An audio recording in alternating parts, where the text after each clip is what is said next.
Hi, everybody. Welcome and welcome back. My name is Kimiko Sumi, and I'm here to do a story time today. Many years ago, when I was 25 years old, after I came back from my first trip to Los Angeles, California, during that trip, my father and my brother suggested that I become a makeup artist. And I didn't know really the way to go. I really didn't want to go to school to get a certificate in makeup artistry from like Paul Mitchell or maybe the Ogle School here in Dallas. I didn't really want to do that, so I took a shortcut and advertised my skills on Craigslist, y'all.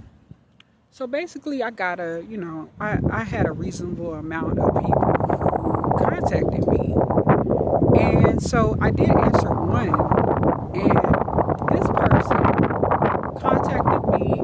We exchanged phone numbers, and this person would text me, for a couple of days, talking about. Excuse me, y'all. Excuse me for this. Let me kind of do this like this. Usually it's just all. I'll be right back. Okay, so anyway, y'all, the wind, was blowing my hair and stuff. So if I like let me kind of toss it back like that. Let me kind of toss it back. Of course, the gang stalkers or the demons, the devilish functions want to stop me from getting this message out. So anyway, back to the person who was called inquiring about my ad. So me and this person, we talked back and forth through text message, and I didn't know, I wasn't sure if it was a female or a male, but the way they were talking, I thought that it was a somebody that was transgender. So I thought it was probably a man that wanted, that liked to, try to be a woman, or was, in the, becoming a woman or whatever. So I wasn't sure who this person was really. But I assumed that it was a transgender person because they was like really happy. They kept talking about, oh, we gonna play dress up and this and that. And I didn't really think nothing of it. I kind of think it was weird dress up. I was like, what do you mean by dress up?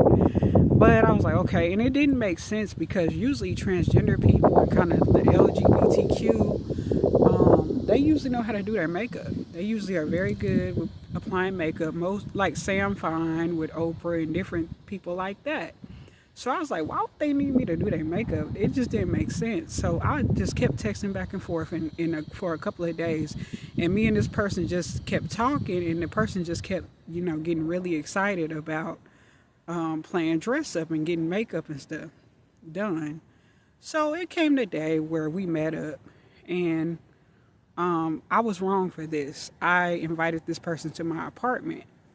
So I met this person by the office, in the front office, the leasing office, not inside, but outside. They parked there, and when this person got out the car, I was amazed. I was shocked. It was a middle-aged white man, and he looked like he was like I don't know, he told me that he built cabinets, and he would go all over America and build cabinets, and he even told me that he had just came from California too. And this man did not look like anything that I thought of. I would have never expected this person to look this way. He was like a middle-aged white man, probably like 40 something. He kind of had a receding hairline, and he just didn't look. He had a truck. It just didn't make sense. So anyway, he had a little case that he had with him, and I'm used to different types of people and cultures and stuff, so I didn't really try to judge him.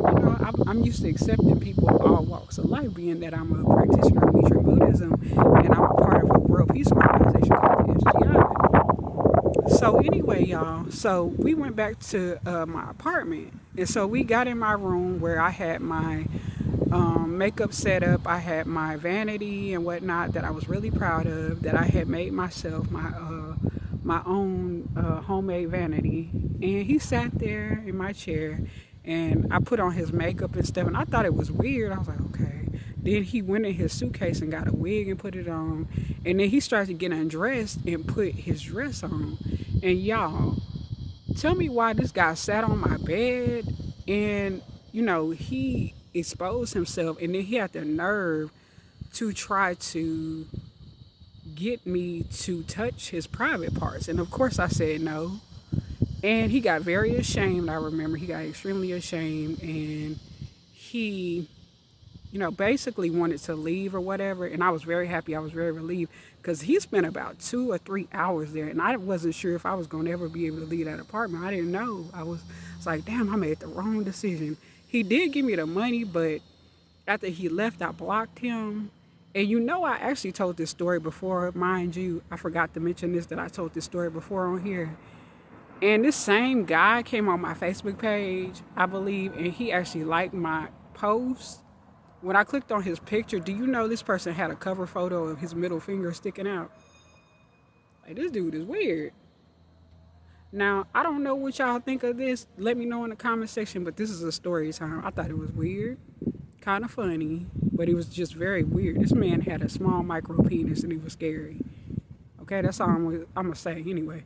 It was weird. But anyway, let me know in the comment section. Please like, comment, subscribe, share my video, hit the notification bell if you like. And I will see y'all in another video, my lotus flowers. And for my upcoming lotus flowers, welcome to my channel. And I will see you in another one. Peace. I'm out. Bye-bye.